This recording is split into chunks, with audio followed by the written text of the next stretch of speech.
This is the soothing word of God.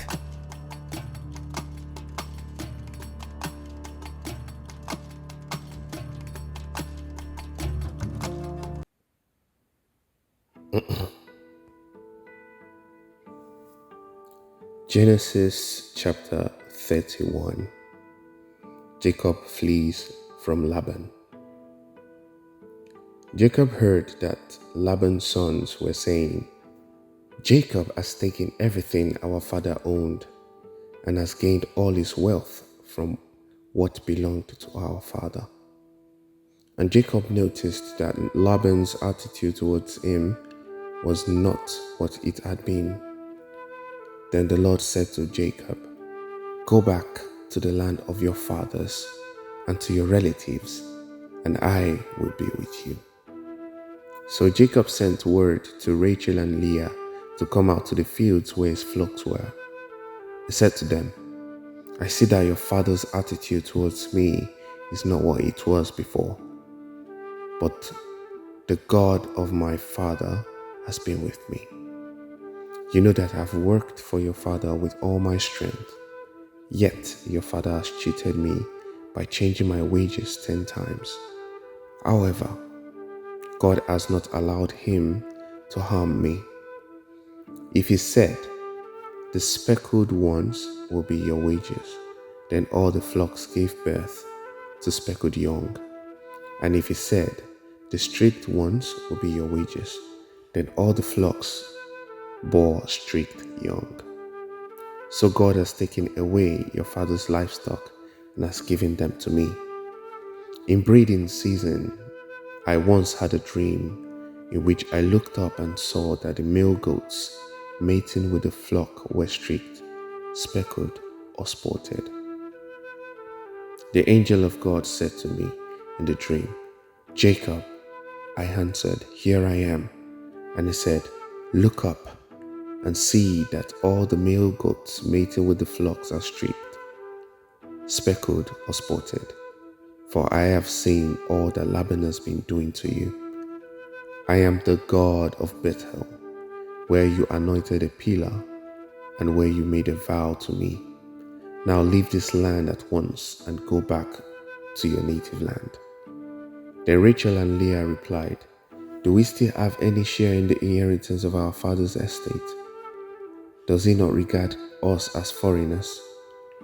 Not only has he sold us, but he has used up what was paid for us.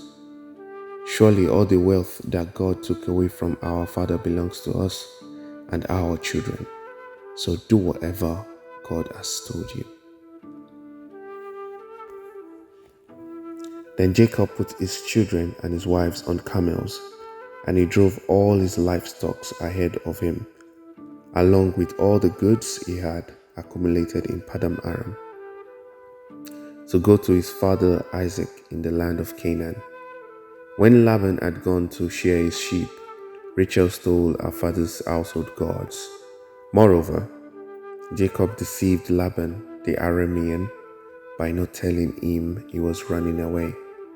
So he fled with all he had, crossed the Euphrates River, and headed from the hill country to Gilead. Laban pursues Jacob. On the third day, Laban was told that Jacob had fled, taking his relatives with him. He pursued Jacob for 7 days and caught up with him in the hill country of Gilead. Then God came to Laban the Aramean in a dream at night and said to him, "Be careful not to say anything to Jacob, either good or bad." Jacob had pitched his tent in the hill country of Gilead when Laban overtook him, and Laban and all his relatives camped there too. Then Laban said to Jacob, "What have you done? You deceived me, and you've carried off my daughters like captives in war.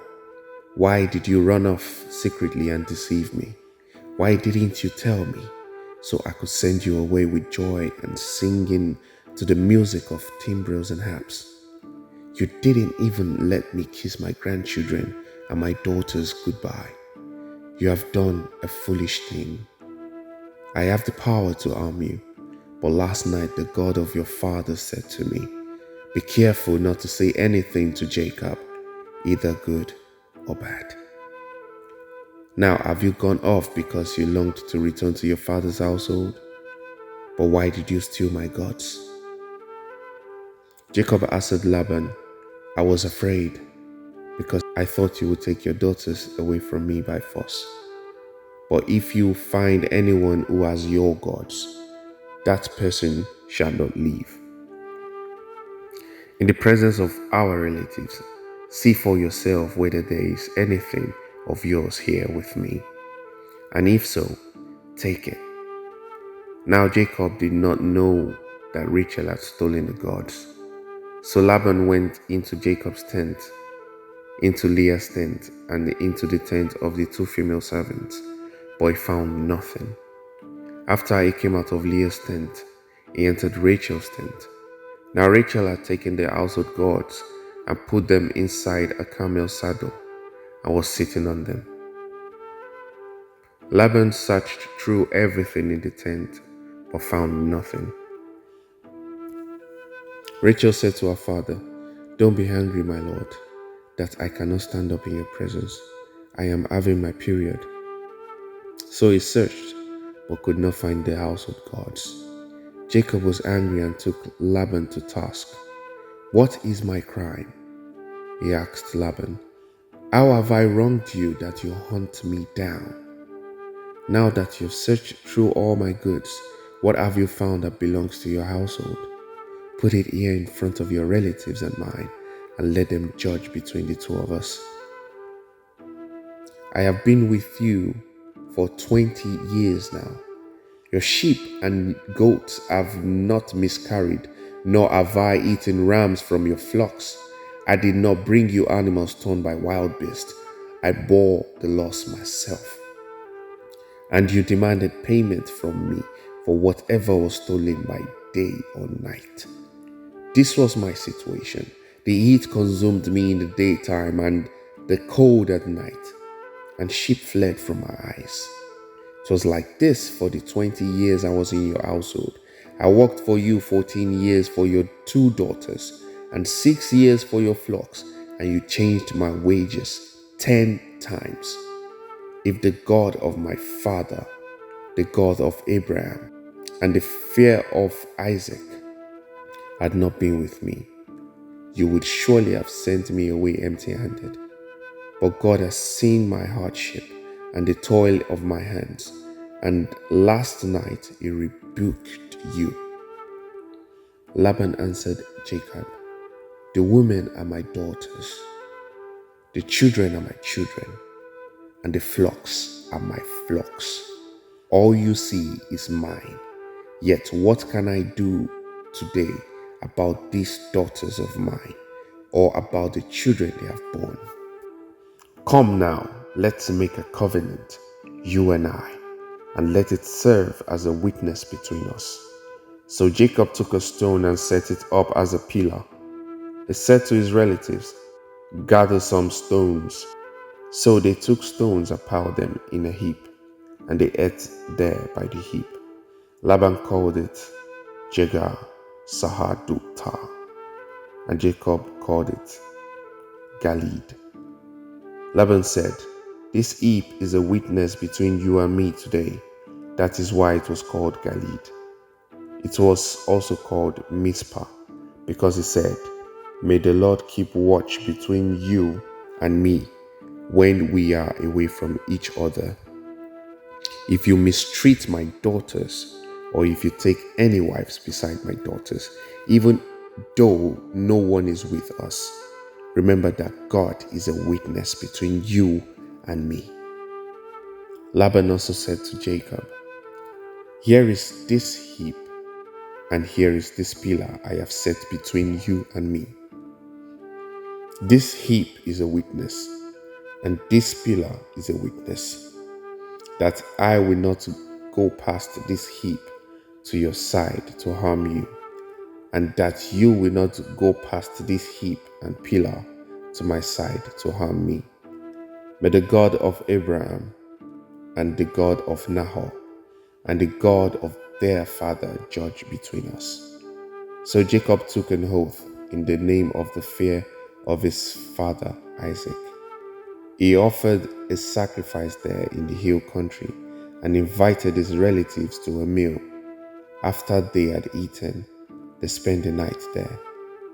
Early the next morning, Laban kissed his grandchildren and his daughters and blessed them.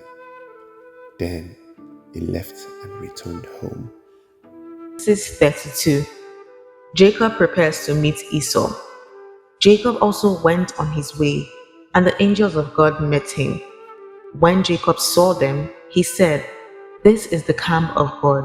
So he named that place Mahanaim.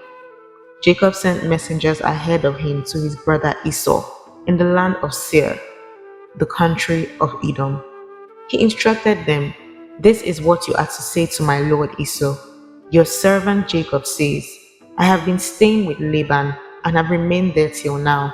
I have cattle and donkeys, sheep and goats, male and female servants.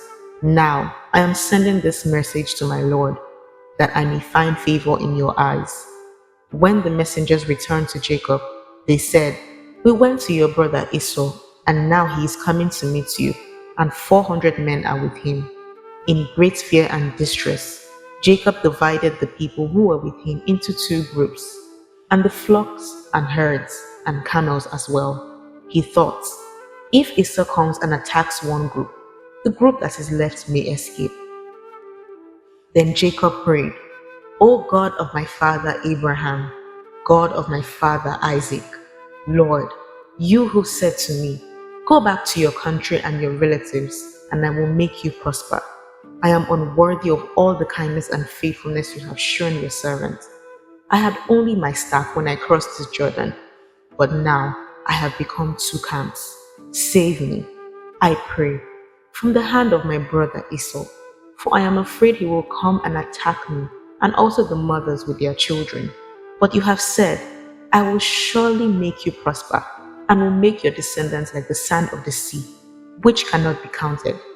He spent the night there, and from what he had with him, he selected a gift for his brother Esau: 200 female goats and 20 male goats, 200 ewes and 20 rams, 30 female camels with their young, 40 cows and 10 bulls, and 20 female donkeys and 10 male donkeys.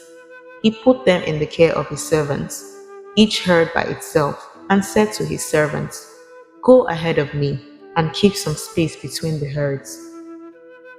He instructed the one in the lead, "When my brother Esau meets you and asks, 'Who do you belong to and where are you going? And who owns all these animals in front of you?' then you are to say, 'They belong to your servant Jacob. They are a gift sent to my lord Esau, and he is coming behind us.'" He also instructed the second, the third, and all others who followed the herds, "You are to say the same thing to Esau when you meet him. And be sure to say, 'Your servant Jacob is coming behind us.' For he thought, 'I will pacify him with these gifts. I am sending on ahead. Later, when I see him, perhaps he will receive me.' So Jacob's gifts went on ahead of him, but he himself spent the night in the camp. Jacob wrestles with God. That night, Jacob got up and took his 2 wives, his 2 female servants, and his 11 sons and crossed the ford of the Jabbok. After he had sent them across the stream, he sent over all his possessions.